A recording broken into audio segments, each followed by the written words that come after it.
na may mga problema na ganito po, yung mga coordinates na or wala kayong idea because you relied only on the information submitted to you by the district engineers and regional directors. Then that's the report that you gave to the president. Kaya inanunsyo ng Pangulo na napakarami mga ghost project. Is this correct? Your Honor, Mr. Chair, of course, I relied on the data that was generated by our people in the department, especially the office of the late Undersecretary Cathy Cabral, especially the initial, the submitted data are actually from the consolidated data by the late Undersecretary Cabral. So, nandun po yung mga MIPS data. And I think, ang ano lang na presidente nung nag-usap kami is actually the only potential ghost projects that I reported to him are those projects that were reported to me dito sa may Bulacan First Engineering District. Wala na pong iba. Have you informed the President na magkaiba yung MIPS coordinates at saka dun sa actual coordinates? Did you explain it to him? Yes, I think in our conversations, I told the President that some of these are locational, the MIPS are locational coordinates. But there is actually what we have as stake coordinates, which is the basis of the contract in itself. But having said that, I assured that the President that it's still in the same area, yung project na yan. It's still in the same area. It cannot be in any other area, Mr. Chair. Because yung gagawin na yung kontrata, I think depende depende doon sa situation on the field that would warrant on the technical assessment on the field. This is where they're going to put up the as-stake project. All right, thank you, former Secretary Bunoan. Let me go now to Yusek Bisnar.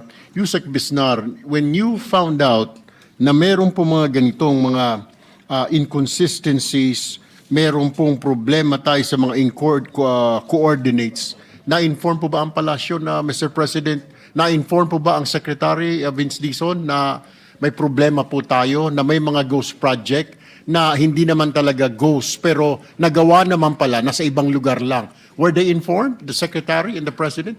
Si Secretary po na-inform na. And pina-finalize lang po yung report para po mapadala sa PMS and para po makorek yung sumbong sa Pangulo website, Your Honor. Ilan po sa tingin ninyo right now ang na wrong ang naibigay na coordinates? Kasi, Mr. Undersecretary, ang dami pong kinasuhan, ang dami pong contractor, ang dami pong mga opisyal ng Public Works and Highways na kinasuhan, kung ginawa naman po ang project, yun po yung tanong natin. It's kind of unfair saying na ghost itong project. Lahat tuloy ng buong Pilipinas, ang tingin tuloy lahat ng projects ng DPWH last year are ghost projects. And when in fact, nandiyan naman pala, nagkamali lang ng pwesto. Dito pala sinasabi, wala dito, yung pala 1.2 kilometers or 1.9 kilometers, nandoon pala yung actual project. Na ano hong action ang ginawa ho ninyo? To rectify this? Hindi po maliit na problema ito, malaking problema po ito. Mr. Undersecretary, marami ho nakakulong ngayon. May mga ngayon pinapasabpi na, katakot-takot na sabpi ng inisyo ngayon ng Department of Justice para sagutin ng mga taong ito. What have you done so far? Go ahead, Yusek Bernabe. Mr. Chair, just to set the record straight po, no, yun po mga naging subject of cases pending now before the Ombudsman or Sandigan Bayan. Ito po ay talaga mga ghost projects po. So aside from the issue na meron nga po mga wrong coordinates, meron pa rin po talagang ghost projects. So are you telling me, is this the reason why, bakit nadidelay tayo? Dahil ito ba ang reason na dinodouble check ninyo kaya wala pa na-issue ng mga warrants of arrest sa ilang mga opisyal? Because of this, you want to double check it?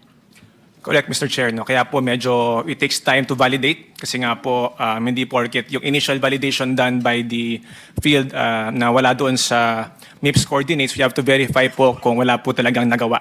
So that's why ito pong 421, it took us time to validate all these sites po to ensure na kapag po may kakasuhan for ghost, talaga po ang ghost project.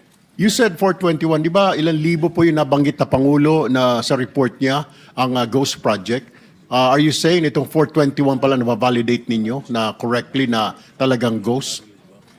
Mr. Chair, yes po. Ito po yung listahan ng ICI. ICI po kasi talaga yung may initiative on this and we are just rendering them technical support po.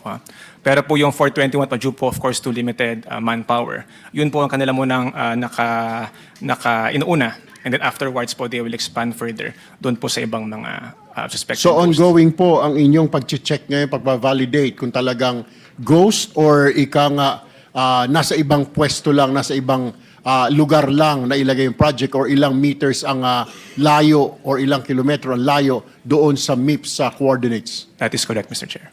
Ilan pa po ang i-validate ho natin? We will defer po to the ICI to give us po yung schedule and to render the final report. But as we speak po, we understand that the 421 malapit na pong ma-finalize yung first batch po na yun. All right, thank you.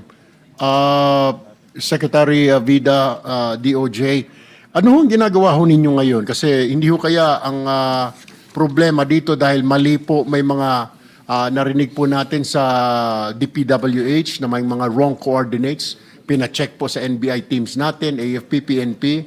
Wala yung project pero move lang pala ng 1 to 2 kilometers away doon sa actual site na sinasabing dapat kasi MIPS coordinates pala yon, hindi talaga actual coordinates. Meron po ba kayong ginagawang counter-checking also, not just relying sa ICI, kundi mismong mga tao to make sure? Kasi nga naman po, marami ho tayong kakasuhan, marami ho tayong bibigyan ng warrant of arrest.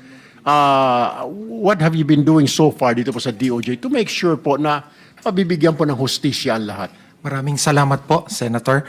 Sa kasalukuyan po, 14 po yung projects na identified na ng Department of Justice sa pamamagitan po ng pagkalap ng iba't ibang pirasong ebidensya, pirasong ebidensya.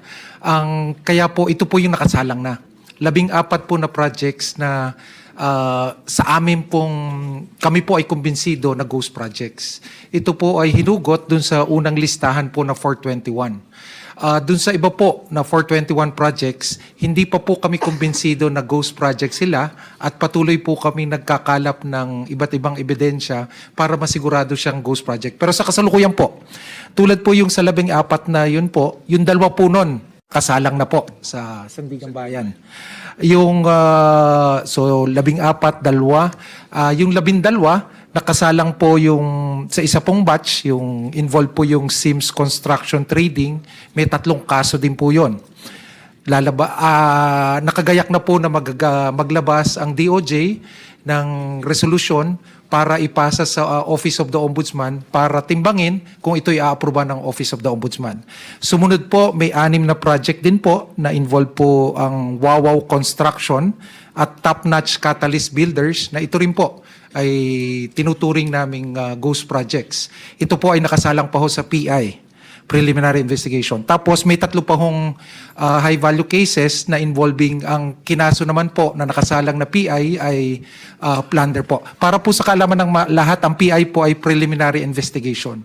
Ito po yung proseso bago po magsampa ng information ang Office of the Ombudsman sa korte, either sa Sandigan Bayan o di kaya ay sa Regional Trial Court. Mr. Secretary, so naka-PI yung iba kaya wala pa mga warrant of arrest pero are we expecting or are we going to expect na may mga warrants of arrest ilalabas soon to some officials pretty soon at talaga ito ay final na po na talagang napatunayan na ito ay mga ghost projects, Mr. Secretary? Mr. Senator, opo, umaasa po kami. Tulad po ng mga una ho namin pahayag, ang paglalabas po ng arrest warrant ay isang judicial function. So ayaw po namin pangunahan ng korte ang Sandigan Bayan, pero kami po ay kumbinsido na pag nagsalang po kami ng information na inapruban ni Ombudsman, ito po ay makakatindig sa pag-aaral ng husgado para po ma-issuehan ng arrest warrant. Thank you. Let me get back to Yusek Bisnar. 421 cases, 14 pa lang po ang kumbinsido kayo na ghost project. 1,000 po yung na-file sa sumbong sa Pangulo. Kailan ho tayo matatapos nito? Baka tapos na po ang administrasyon na ito, itong mga kaso sa flood control, hindi pa natatapos, Undersecretary. Yun po talaga ang magiging sitwasyon natin po. Kasi as of today po, out of the 30,000 flood control projects from 2016 to 2025,